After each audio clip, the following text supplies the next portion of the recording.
through the international papers now. International Women's Day today. It is a big theme in the news as well, in the newspapers. Yeah, especially in press in India. The issue of women's rights and women's safety has, drawn so much attention there after the rape last December just gone, of a 23-year-old medical student. It sparked huge protests across the country, demanding more women's rights and more sort of protection for women. The Times of India, in their paper today, have surveyed women in Delhi and asked, how safe do you feel? The answer, no safer, not very. 96% say they don't feel safe at all going out after dark, and 94% of the women they asked say they don't feel safe at any time in Delhi. So you could ask, really what has changed? We had this huge public outcry on the streets. Nothing really seems to tangibly have happened. Let's move a bit west now to Egypt, where there's a different sort of protest movement happening there. This is according to the Lebanese progressive daily Anahar. They say that young women's rights activists are coming out, sort of breaking silence on what they call sexual terrorism.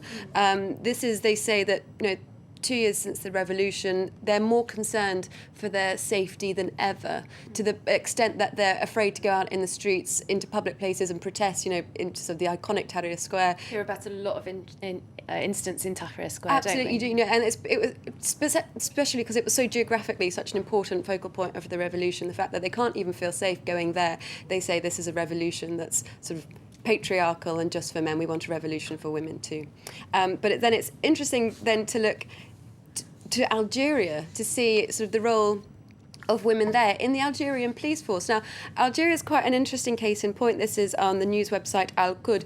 They talk about the increase in women in the police force taking on more roles in terms of going on patrols on the streets, donning riot gear, as we can see here, training up how to use tear gas for crowd control. And the article looks at sort of, apparently in Algeria, the wages between men and women are actually quite equal. There's lots of women in top jobs, lots of women in high-ranking political positions, but where the discrepancy is in terms of law in the home. It's always the man that has the final decision. So a bit of a paradox there that Al Qud website picks out for us today on International Women's Day.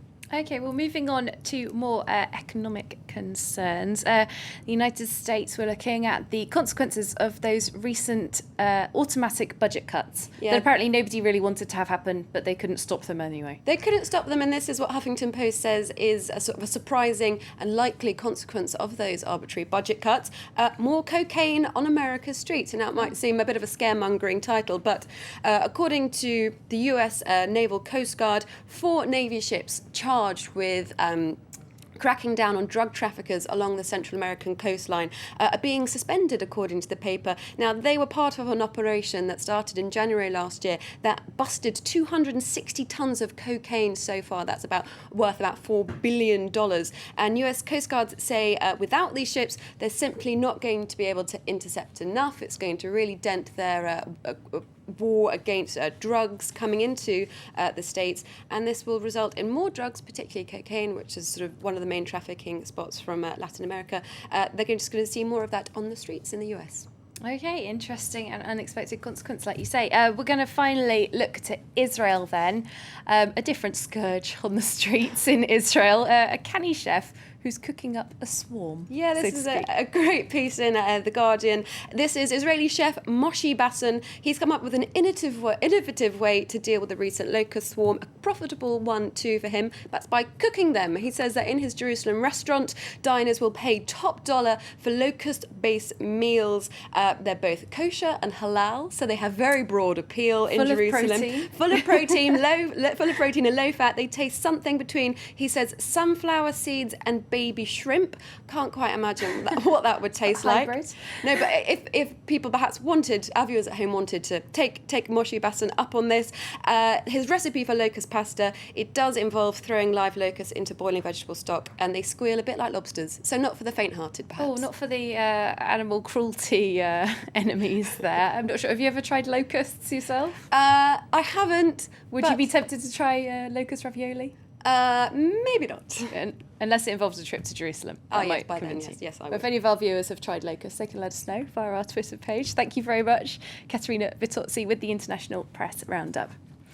Now, do stay with us. Just ahead, the day's business news, including more on International Women's Day and how the gender pay gap in Europe remains despite nearly 30 years of equal pay laws.